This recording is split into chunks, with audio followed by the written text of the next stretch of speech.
Namaste friends, welcome to Raman tutorial for GK. Friends, ಇವತ್ತಿನ session ಅಲ್ಲಿ ನಾನು ನಿನ್ನೆ ನಿಮಗೆ ಹೇಳಿದ್ದೆ. ಏನ್ ಹೇಳಿದ್ದೆ ಅಂತಂದ್ರೆ ಪ್ರೌಢಶಾಲಾ ಶಿಕ್ಷಕರ ನೇಮಕಾತಿಗೆ ಸಂಬಂಧಪಟ್ಟಂತ ಪಠ್ಯಕ್ರಮವನ್ನ ಒಂದೊಂದು ವಿಷಯಕ್ಕೆ ತಕ್ಕಂತೆ ಪ್ರತಿದಿನ ಕೊಡ್ತಾ ಹೋಗ್ತೀನಿ ಅಂತ ಹೇಳಿದ್ದೆ. ಎಸ್, ಅದೇ ರೀತಿ ಇವತ್ತಿನ ಸೆಷನ್ ಅಲ್ಲಿ ನಾನು ಪ್ರೌಢಶಾಲಾ ಶಿಕ್ಷಕರಿಗೆ ಸಂಬಂಧಪಟ್ಟಂತೆ ಎಲ್ಲಾ ವಿಷಯದ ಶಿಕ್ಷಕರಿಗೂ ಕೂಡ ಸಾಮಾನ್ಯವಾಗಿ ಕೇಳ್ತಕ್ಕಂತ ಪತ್ರಿಕೆ ಒಂದರ ಒಂದು ವಿಶ್ಲೇಷಣೆಯನ್ನ ಈ ವಿಡಿಯೋದಲ್ಲಿ ನಾನು ಕೊಡ್ತಾ ಹೋಗ್ತೇನೆ. ಹಾಗಾದ್ರೆ ಪ್ರತಿದಿನನೂ ಕೂಡ ನಿಮ್ಮ ಎಲ್ಲಾ ವಿಷಯಗಳಿಗೂ ಸಂಬಂಧಪಟ್ಟಂತೆ ನಾನೊಂದೊಂದು ವಿಡಿಯೋವನ್ನ ಮಾಡ್ತಾ ಹೋಗ್ತೀನಿ. ಪ್ಲೀಸ್ ಟಿಲ್ ಎಂಡ್ ವರ್ಗೂ ಕೂಡ ನೀವು ವಿಡಿಯೋವನ್ನ ನೋಡಿ, ಹಾಗೇನೆ ನಿಮ್ಮ ಅನಿಸಿಕೆ ಅಭಿಪ್ರಾಯಗಳನ್ನ ಕಮೆಂಟ್ ಬಾಕ್ಸ್ ಅಲ್ಲಿ ಮಾತ್ರ ತಿಳಿಸೋದು ಮಾತ್ರ ಮರಿಬೇಡಿ. ಹಾಗೇನೆ ನಿಮ್ಗೆ ಈ ವಿಡಿಯೋ ಯೂಸ್ಫುಲ್ ಅಂತ ಅನ್ಸಿದ್ರೆ ಎಸ್, ನೀವೇನ್ ಮಾಡ್ಬೇಕು, ಜಸ್ಟ್ ಒಂದು ಲೈಕ್ ಬಟನ್ ಅನ್ನ ಕ್ಲಿಕ್ ಮಾಡಿ, ಹಾಗೆ ನಿಮ್ಮೆಲ್ಲಾ ಫ್ರೆಂಡ್ಸ್ಗೂ ಕೂಡ ಶೇರ್ ಮಾಡಿ. ಹಾಗೇನೆ ನಮ್ಮ ಟೆಲಿಗ್ರಾಮ್ ಗ್ರೂಪ್ ಗಳನ್ನು ಕೂಡ ನೀವು ಜಾಯಿನ್ ಆಗ್ಬೋದು. ಈಸಿಲಿ ನೀವು ಟೆಲಿಗ್ರಾಮ್ ಆಪ್ ಅನ್ನ ಇನ್ಸ್ಟಾಲ್ ಮಾಡ್ಕೊಳ್ಳಿ. ನಂತರ ರಾಮನ್ ಟ್ಯುಟೋರಿಯಲ್ ಆಪ್ ಅಂತ ಸರ್ಚ್ ಮಾಡಿದಾಗ ನಿಮಗೆ ಅಲ್ಲಿ ತೋರುತ್ತೆ. ಈಸಿಲಿ ನೀವು ನಮ್ಮ ಟೆಲಿಗ್ರಾಮ್ ಗ್ರೂಪ್ ನ ಜಾಯಿನ್ ಆಗ್ಬೋದು. ಹಾಗೆ ನಾವು ಕೊಡುವಂತ ಪ್ರತಿದಿನದ ಅಪ್ಡೇಟ್ಸ್ ಗಳನ್ನ ನೀವಲ್ಲಿ ಪಡೆದುಕೊಳ್ಬಹುದು. ನಾನು ಯಾವ ಒಂದು ಸಿಲೆಬಸ್ ಅನ್ನ ನಿಮ್ ಮುಂದೆ ಇಡ್ತಾ ಇದ್ದೀನಿ ಅಂತಂದ್ರೆ ಸಾಮಾನ್ಯ ಜ್ಞಾನ, ಇದು ಪತ್ರಿಕೆ ಒಂದಾಗಿರುತ್ತೆ. ಎಲ್ಲರಿಗೂ ಕೂಡ ಎಲ್ಲಾ ವಿಷಯಗಳಿಗೂ ಕೂಡ ಕಂಪಲ್ಸರಿ ಈ ಪೇಪರ್ ಇರುತ್ತೆ. ಇದು ನಾನ್ ಟಿಇಟಿ ಪರೀಕ್ಷೆ ಆಗಿರುತ್ತೆ. ಇದಕ್ಕೆ ಟಿಇಟಿ ಅವಶ್ಯಕತೆ ಇರೋದಿಲ್ಲ. ಹೈಸ್ಕೂಲ್ ಟೀಚರ್ಸ್ಗೆ ಇರ್ತಕ್ಕಂತಹ ಒಂದು ಸಿಲೆಬಸ್ ಇದು ಸಾಮಾನ್ಯ ಜ್ಞಾನ ಎಷ್ಟು ಅಂಕಗಳಿಗೆ ಇರುತ್ತೆ ಅಂತಂದ್ರೆ 25 ಅಂಕಗಳಿಗೆ ಇರ್ತಕ್ಕಂತಹ ಪೇಪರ್ ಅಲ್ವಾ. ಈ 25 ಅಂಕಗಳಿಗೆ ಏನೆಲ್ಲ ಕೇಳ್ತಾರೆ ಅದು ನಾವು ತಿಳ್ಕೋಬೇಕು. ಮೊದಲನೇದಾಗಿ ಇಲ್ಲಿ 1ನೇ ಪಾಯಿಂಟ್ ಏನಪ್ಪಾ ಅಂತಂದ್ರೆ ಪ್ರಸಿದ್ಧ ಪುಸ್ತಕಗಳು ಮತ್ತು ಅವುಗಳ ಲೇಖಕರ ಬಗ್ಗೆ ಇಲ್ಲಿ ಕೇಳಲಾಗುತ್ತೆ. ಅಂದ್ರೆ ಎಲ್ಲ ಆಥರ್ಸ್ ಗಳನ್ನ, ಎಲ್ಲ ಲೇಖಕರುಗಳ ಒಂದು ಪಟ್ಟಿಯನ್ನ ನೀವು ತಯಾರು ಮಾಡ್ಬೇಕಾಗುತ್ತೆ ಅಲ್ವಾ. ಅದಾದ ನಂತರ ಈಗ ಪ್ರಮುಖ ಆವಿಷ್ಕಾರಗಳು ಮತ್ತು ಅನ್ವೇಷಣೆಗಳು, ಈಗ ಏನೆಲ್ಲ ಅನ್ವೇಷಣೆಗಳಾಯ್ತು ಅದರ ಒಂದು ಅನ್ವೇಷಣಕಾರರು ಕೂಡ ಯಾರು ಅಂತೇಳಿ ನೀವು ತಿಳ್ಕೊಳ್ಬೇಕಾಗುತ್ತೆ. ನಂತರದಲ್ಲಿ ಬೇಸಿಕ್ ಸೈನ್ಸ್ ಅಂತ ಹೇಳ್ತೀವಿ, ಮೂಲ ವಿಜ್ಞಾನದ ಬಗ್ಗೆ ನೀವು ತಿಳ್ಕೊಬೇಕಾಗುತ್ತೆ. ಸಾಮಾನ್ಯ ಜ್ಞಾನ ಆಗಿರೋದ್ರಿಂದ ಇಲ್ಲಿ ನಿಮಗೆ ಪ್ರತಿಯೊಂದು ವಿಚಾರಗಳ ಒಂದು ಆಳವಾದಂತಹ ಅಧ್ಯಯನ ಇಲ್ಲದೆ ಇದ್ರೂ ಕೂಡ ಅದರ ಮೇಲ್ನೋಟ ಅಂದ್ರೆ ಬೇಸಿಕ್ ಆದ್ರೂ ನೀವು ತಿಳ್ಕೊಳ್ಬೇಕಾಗುತ್ತೆ. ಮೂಲ ವಿಜ್ಞಾನ ಹಾಗೇನೆ ವೈಜ್ಞಾನಿಕ ವಿದ್ಯಮಾನದ ಬಗ್ಗೆನೂ ಕೂಡ ನೀವು ತಿಳ್ಕೊಬೇಕಾಗುತ್ತೆ. ಇದು 3ನೇ ಪಾಯಿಂಟ್ ಆಯ್ತು. 4ನೇ ಪಾಯಿಂಟಿಗೆ ನಾವು ಬಂದ್ವಿ ಅಂತಂದ್ರೆ ನೈರ್ಮಲ್ಯ ಮತ್ತು ಶರೀರ ಶಾಸ್ತ್ರ.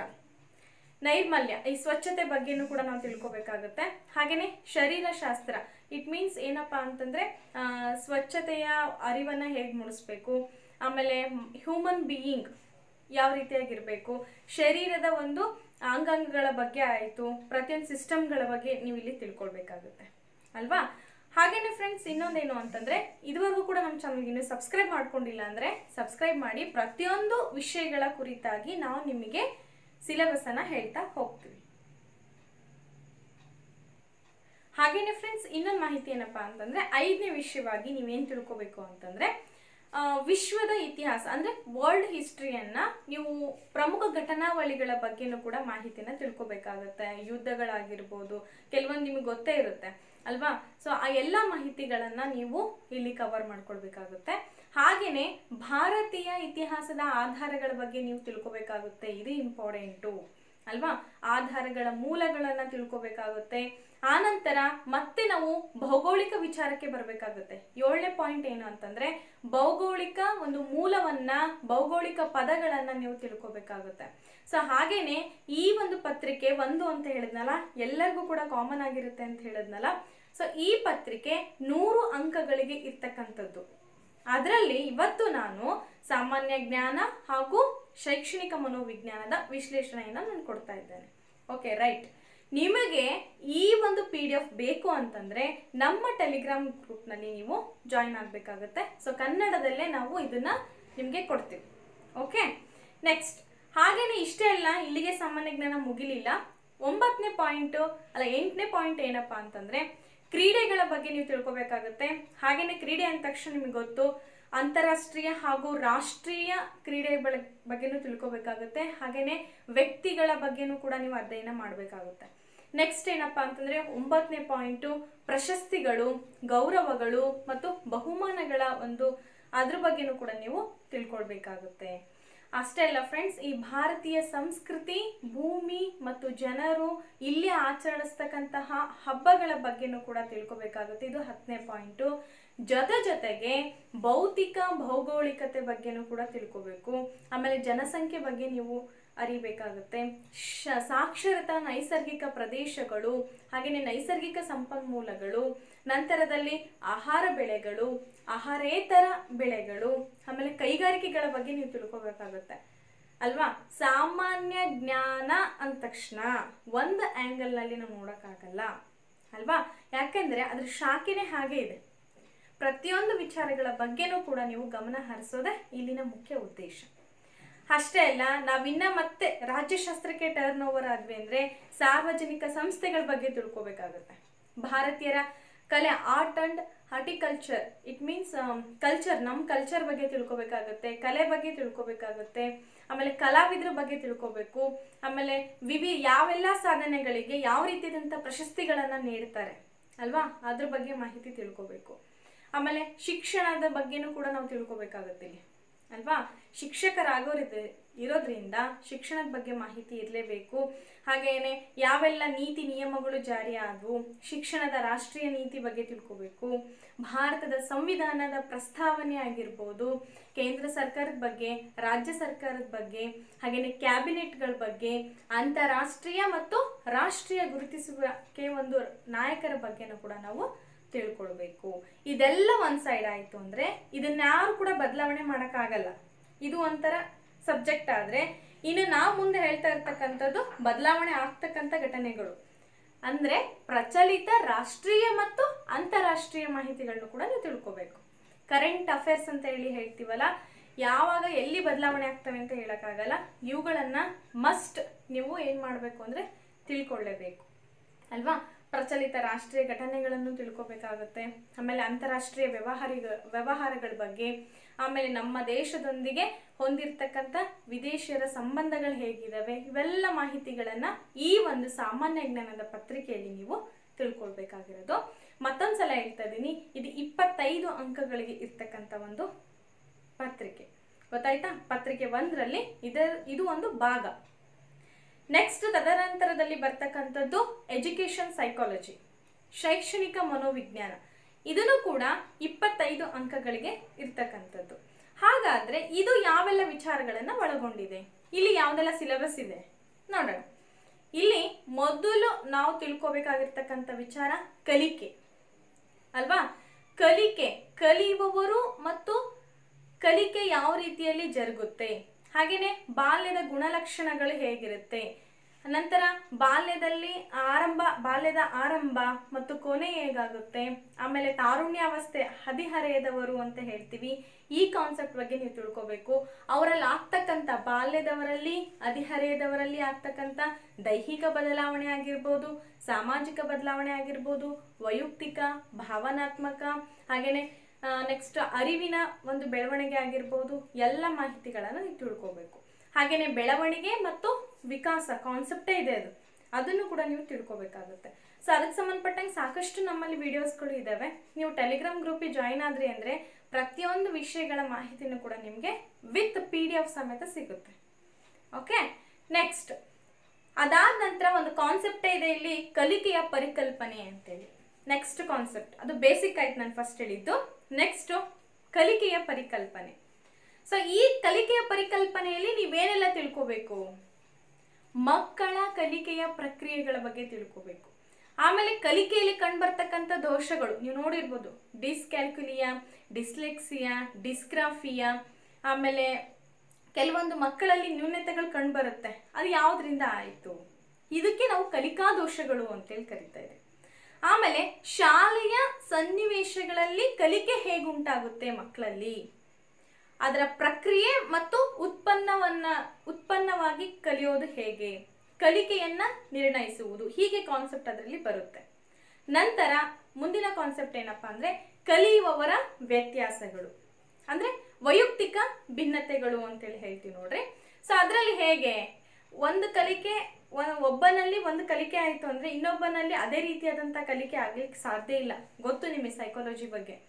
ಆ ಒಂದು ಮಾದರಿಯಲ್ಲಿ ನಾವು ನೋಡೋದಾದ್ರೆ ಕಲಿಕೆಯ ಶೈಲಿಗಳಾಗಿರ್ಬೋದು, ಹಾಗೇನೆ ಕಲಿಕೆಯ ವೇಗ ಹೇಗಿರುತ್ತೆ, ಆಮೇಲೆ ಬಹುದರ್ಜೆಯ ತರಗತಿಗಳಲ್ಲಿ ಅಲ್ವಾ ಕಲಿಕೆಗೆ ಅನುಕೂಲವನ್ನ ಕಲ್ಪಿಸ್ಕೊಡೋದು ಹೇಗೆ ಅನುಕೂಲವನ್ನ ಕಲ್ಪಿಸ್ಕೊಡ್ಬೇಕು, ಹಾಗೇನೆ ಆಟ ಮತ್ತು ಅದರ ಶೈಕ್ಷಣಿಕ ಪರಿಣಾಮಗಳೇನು, ಆಟ ಆಡೋದ್ರಿಂದ ಜೊತೆಗೆ ಶೈಕ್ಷಣಿಕ ಪರಿಣಾಮಗಳೇನು ಉಂಟಾಗುತ್ತೆ, ಹಾಗೇನೆ ಅದರ ಅರ್ಥ, ಆಮೇಲೆ ಆಟದ ರೀತಿಯ ಪ್ರಕಾರಗಳು, ಆಮೇಲೆ ಏನಪ್ಪಾ ಅಂತಂದ್ರೆ ಆಟ ಮತ್ತು ಅದರ ಕಾರ್ಯಗಳು, ಅದರಿಂದ ಏನೆಲ್ಲ ಉಪಯೋಗ ಆಗುತ್ತೆ, ಮಕ್ಕಳ ದೈಹಿಕ, ಸಾಮಾಜಿಕ, ಭಾವನಾತ್ಮಕ, ಆಮೇಲೆ ಮಕ್ಕಳ ಭಾಷೆ ಮೇಲೆ, ಸೊ ಅವೆಲ್ಲದರ ಮೇಲೆ ಆಟ ಯಾವ ರೀತಿಯಾಗಿ ಪ್ರಭಾವವನ್ನ ಬೀರುತ್ತೆ ಅಲ್ಲ.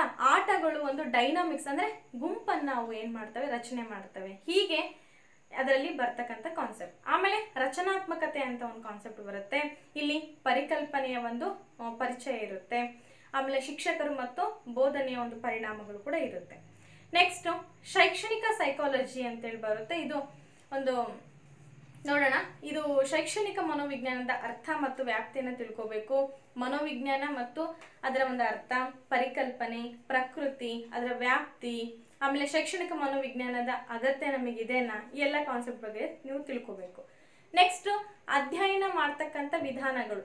ಈ ಶೈಕ್ಷಣಿಕ ಮನೋವಿಜ್ಞಾನದಲ್ಲಿ ಅಧ್ಯಯನ ಮಾಡ್ತಕ್ಕಂಥ ವಿಧಾನಗಳು ಯಾವ್ಯಾವ ಇದಾವೆ?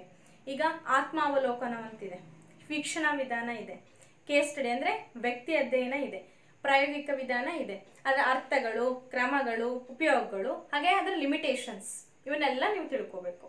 ನೆಕ್ಸ್ಟ್ ನಾವು ಬೆಳವಣಿಗೆ ಮತ್ತು ವಿಕಾಸ ಬಂದ್ವಿ ಅಂದ್ರೆ ಗೊತ್ತಿದೆ ನಿಮಗೆ ಸಾಕಷ್ಟು ಅದ್ರ ಬಗ್ಗೆ, ಅದರ ಪರಿಕಲ್ಪನೆಗಳು, ಬೆಳವಣಿಗೆ ಮತ್ತು ವಿಕಾಸಕ್ಕೆ ಇರ್ತಕ್ಕಂಥ ವ್ಯತ್ಯಾಸಗಳು, ಆಮೇಲೆ ಮಾನವ ಅಭಿವೃದ್ಧಿಯ ಹಂತಗಳನ್ನ ತಿಳ್ಕೋಬೇಕು. ಹಾಗೇನೆ ತಾರುಣ್ಯಾವಸ್ಥೆ, ಬಾಲ್ಯಾವಸ್ಥೆ, ಶೈಶಾವಸ್ಥೆ, ಪೂರ್ವ ಬಾಲ್ಯಾವಸ್ಥೆ, ಉತ್ತರ ಬಾಲ್ಯಾವಸ್ಥೆ, ಇದರಲ್ಲಿ ಬರ್ತಕ್ಕಂಥ ಎಲ್ಲ ರೀತಿಯ ಈಗ ಭಾವನಾತ್ಮಕ, ಸಾಮಾಜಿಕ, ನೈತಿಕ ಬೆಳವಣಿಗೆ ಯಾವ ರೀತಿ ಆಗುತ್ತೆ ಇವೆಲ್ಲ ತಿಳ್ಕೋಬೇಕು. ಅವುಗಳನ್ನ ಬೆಳೆಸೋದ್ರಲ್ಲಿ ಶಿಕ್ಷಕರ ಪಾತ್ರ ಏನು ಅಂತ ನೀವು ತಿಳ್ಕೋಬೇಕಾಗುತ್ತೆ ಅಲ್ವಾ. ನೆಕ್ಸ್ಟ್ ವೈಯಕ್ತಿಕ ಭಿನ್ನತೆಗಳು ಅಂತ ಹೇಳಿದೆ ನಾನು, ಅದರ ಅರ್ಥ ತಿಳ್ಕೋಬೇಕು, ಅದಕ್ಕೆ ಕಾರಣಗಳು ಏನಂತ ತಿಳ್ಕೋಬೇಕು. ಮತ್ತೆ ಮೇನ್ ಪಾಯಿಂಟ್ ಏನಂದ್ರೆ ಇಲ್ಲಿ ಅನುವಂಶೀಯ ಮತ್ತು ಪರಿಸರ ಹೇಗೆ ಇದ್ರ ಮೇಲೆ ಪ್ರಭಾವ ಬೀರುತ್ತೆ, ಇಲ್ಲ ಅಂಶಗಳನ್ನ ನೀವು ಈ ಶೈಕ್ಷಣಿಕ ಮನೋವಿಜ್ಞಾನದಲ್ಲಿ ತಿಳ್ಕೋಬೇಕು. ನೆಕ್ಸ್ಟ್ ಸಮಾಜ ಮಿತಿ ತಂತ್ರ ಅಂತೇಳಿ ಬರುತ್ತೆ. ಸೊ ಅದರ ಒಂದು ಪರೀಕ್ಷೆಗಳು, ಹಾಗೇನೆ ಸಂಖ್ಯಾಶಾಸ್ತ್ರದ ಬಗ್ಗೆನೂ ಕೂಡ ತಿಳ್ಕೋಬೇಕು ನೀವು, ಮಾನಕ ವಿಚಲನೆ ಬಗ್ಗೆನೂ ಕೂಡ ತಿಳ್ಕೋಬೇಕು. ಈ ಸಮಾಜ ಮಿತಿ ತಂತ್ರದ ಉಪಯೋಗಗಳೇನು, ಅದರ ಲಿಮಿಟೇಷನ್ಸ್ ಏನು, ಅವನ್ನೆಲ್ಲ ನೀವು ತಿಳ್ಕೋಬೇಕಾಗುತ್ತೆ. ನೆಕ್ಸ್ಟ್ ನಾವು ಬಂದ್ವಿ ಅಂತಂದ್ರೆ ಬುದ್ಧಿವಂತಿಕೆ. ಸೊ ಬುದ್ಧಿ ಪರೀಕ್ಷೆ, ಈ ಬುದ್ಧಿ ಪರೀಕ್ಷೆ ಬಗ್ಗೆ ನಿಮ್ಗೆ ಗೊತ್ತು ಸಾಕಷ್ಟಿದೆ. ಬುದ್ಧಿ ಸಾಮರ್ಥ್ಯ ಹೇಗಿರುತ್ತೆ, ಪ್ರತಿಭಾವಂತ ಮಕ್ಕಳದೇನು, ಸೃಜನಶೀಲ ಮಕ್ಕಳು ಹೆಂಗಿರ್ತವ, ಹಿಂದುಳಿದ ಮಕ್ಕಳು ಅವುಗಳ ಲಕ್ಷಣಗಳು, ಅವುಗಳನ್ನ ಹೇಗೆ ಗುರುತಿಸ್ಬೇಕು, ಅವುಗಳ ಅರ್ಥ, ಇವೆಲ್ಲವನ್ನ ನೀವು ತಿಳ್ಕೊಬೇಕಾಗುತ್ತೆ ಈ ಬುದ್ಧಿವಂತಿಕೆ ಚಾಪ್ಟರ್ನಲ್ಲಿ. ಓಕೆ. ನೆಕ್ಸ್ಟ್ ಭಾವನಾತ್ಮಕ ಬುದ್ಧಿವಂತಿಕೆ ಅಂತೇಳಿ ಬರುತ್ತೆ. ಸೊ ಅದರ ಅರ್ಥ, ಪ್ರಾಮುಖ್ಯತೆ ಮತ್ತು ಅದರ ಒಂದು ಆಯಾಮಗಳನ್ನ ನೀವು ತಿಳ್ಕೊಬೇಕಾಗುತ್ತೆ ಈ ಬುದ್ಧಿವಂತಿಕೆ ಚಾಪ್ಟರ್ನಲ್ಲೇ. ಹಾಗೇನೆ ವ್ಯಕ್ತಿತ್ವ ಅಂತೇಳಿ ಬರುತ್ತೆ, ಗೊತ್ತಿದೆ ನಿಮಗೆ, ಪರ್ಸನಾಲಿಟಿ ಡೆವಲಪ್ಮೆಂಟ್ ಅಂತೇಳಿ. ಸೊ ಈ ವ್ಯಕ್ತಿತ್ವದ ಅರ್ಥ ಮತ್ತು ಅದರ ಒಂದು ವ್ಯಾಖ್ಯಾನಗಳ ಬಗ್ಗೆ ತಿಳ್ಕೋಬೇಕು, ವ್ಯಕ್ತಿತ್ವದ ನಿರ್ಣಾಯಕಾರರ ಬಗ್ಗೆ ತಿಳ್ಕೋಬೇಕು. ಕೊನೆಯದಾಗಿ ಏನಪ್ಪಾ ಅಂತಂದ್ರೆ ಈ ಕಲಿಕಾ ಸಿದ್ಧಾಂತಗಳೆಲ್ಲ ಬರುತ್ತೆ, ಸಾಕಷ್ಟಿದ್ದಾವೆ ಕಲಿಕಾ ಸಿದ್ಧಾಂತಗಳು. ಸೊ ಸಿಗ್ಮಂಡ್ ಫ್ರೈಡ್ ರವರ ವ್ಯಕ್ತಿತ್ವದ ರಚನೆ ತಿಳ್ಕೋಬೇಕಾಗುತ್ತೆ, ಎರಿಕ್ಸನ್ ರವರ ಸಾಮಾಜಿಕ ಮನೋವಿಶ್ಲೇಷಣಾ ಸಿದ್ಧಾಂತದ ಬಗ್ಗೆ, ನೆಕ್ಸ್ಟ್ ಆಲ್ಬರ್ಟ್ ಬಂಡೂರ್ ರವರ ವರ್ತನೆಯ ಸಿದ್ಧಾಂತದ ಬಗ್ಗೆ, ಆಮೇಲೆ ಸಾಮಾಜಿಕ ಸಾಂಸ್ಕೃತಿಕ ಸಿದ್ಧಾಂತದ ಬಗ್ಗೆನೂ ತಿಳ್ಕೊಬೇಕು ನೀವು, ಬಂಡೂರವರದು. ಹಾಗೇನೆ ಅಬ್ರಹಾಂ ಮಾಸ್ಲೋರವರ ಮಾನವತಾ ಸಿದ್ಧಾಂತದ ಬಗ್ಗೆನೂ ತಿಳ್ಕೋಬೇಕು. ಸಾಕಷ್ಟು ಜನ ಅವ್ರದೇ ಆದಂತಹ ಪ್ರಯೋಗಗಳನ್ನ ಕೊಟ್ಟಿದ್ದಾರೆ ಕಲಿಕೆಯಲ್ಲಿ, ಅವೆಲ್ಲವನ್ನು ನೀವು ತಿಳ್ಕೋಬೇಕಾಗುತ್ತೆ. ಹಾಗೇನೆ ನೆಕ್ಸ್ಟ್ ವ್ಯಕ್ತಿತ್ವದ ಬೆಳವಣಿಗೆಯಲ್ಲಿ ಶಿಕ್ಷಕರು ಏನೆಲ್ಲ ಪಾತ್ರವನ್ನ ವಹಿಸ್ತಾರೆ ಅಲ್ವಾ. ಹಾಗೇನೆ ಗುಂಪು ರಚನೆ ಯಾವ ರೀತಿ ಆಗುತ್ತೆ, ಗುಂಪಿನ ಅರ್ಥ ಕೊಡ್ಬೇಕಾಗುತ್ತೆ, ಗುಂಪಿನ ವ್ಯಾಖ್ಯಾನಗಳು. ಕೆಲವೊಂದು ಸೈಕಾಲಜಿಸ್ಟ್ ಎಲ್ಲ ಏನ್ ಮಾಡಿರ್ತಾರೆ ಅಂದ್ರೆ ಅದರದೇ ಆದಂತಹ ವ್ಯಾಖ್ಯಾನಗಳನ್ನು ಕೂಡ ಕೊಟ್ಟಿರ್ತಾರೆ. ಸೊ ಕೇಳ್ಬಹುದು, ಯಾವ ರೀತಿನಾದ್ರೂ ಕೇಳ್ಬಹುದು, ಅವುಗಳ ಬಗ್ಗೆನೂ ಕೂಡ ನಿಮ್ಗೆ ಮಾಹಿತಿ ಇರಬೇಕು.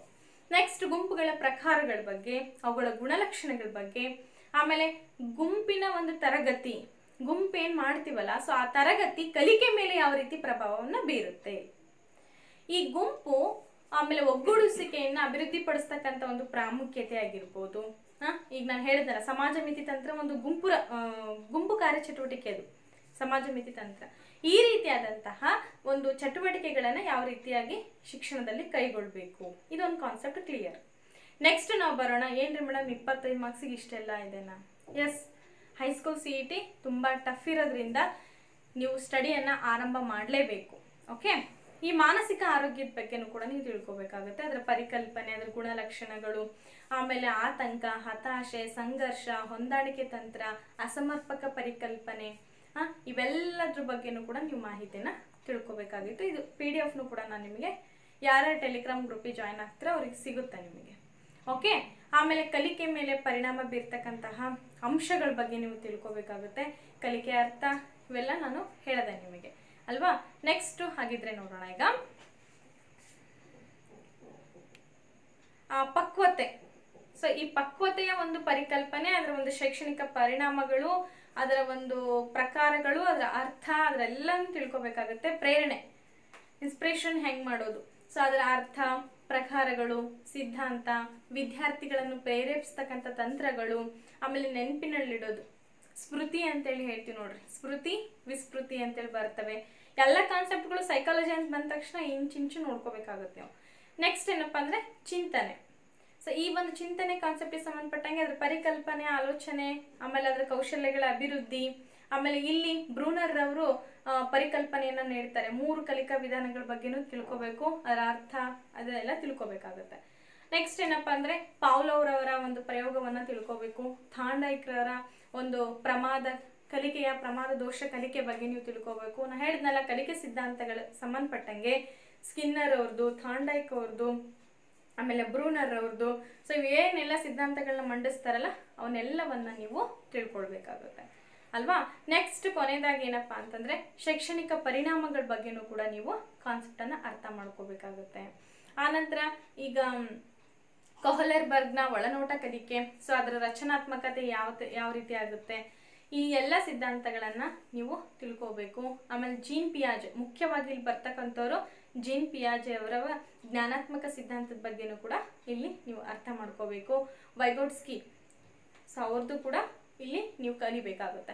ಇಷ್ಟೆಲ್ಲ ಏನಪ್ಪಾ ಅಂತಂದ್ರೆ ಶೈಕ್ಷಣಿಕ ಮನೋವಿಜ್ಞಾನಕ್ಕೆ ಸಂಬಂಧಪಟ್ಟಂಗೆ. ನೀವೇನು ಈಗ TET ಓದ್ತಾ ಇದ್ದೀರಲ್ಲ, GPSTR 68 ಓದಿದಿರಲ್ಲ, ಸೊ ಅದಕ್ಕಿಂತ ಒಂದು ಮೆಟ್ಲು ಮುಂದೆ ನೀವು ಓದ್ಬೇಕಾಗುತ್ತೆ. ಓಕೆ, ಸೊ ಇದಕ್ಕೆ ಯಾವೆಲ್ಲ ಬುಕ್ಸ್ಗಳನ್ನ ಓದಬೇಕು ಅಂತೇಳಿ ಇಫ್ ಇಂಟ್ರೆಸ್ಟೆಡ್, ನಿಮಗೆ ಇಂಟ್ರೆಸ್ಟ್ ಇತ್ತು ಅಂದ್ರೆ ಕಮೆಂಟ್ ಬಾಕ್ಸ್ನಲ್ಲಿ ತಿಳಿಸಿ, ಮತ್ತೆ ಅದಕ್ಕೊಂದು ಸಪ್ರೇಟ್ ವಿಡಿಯೋ ಮಾಡೋಣ. Okay, thanks for watching, bye.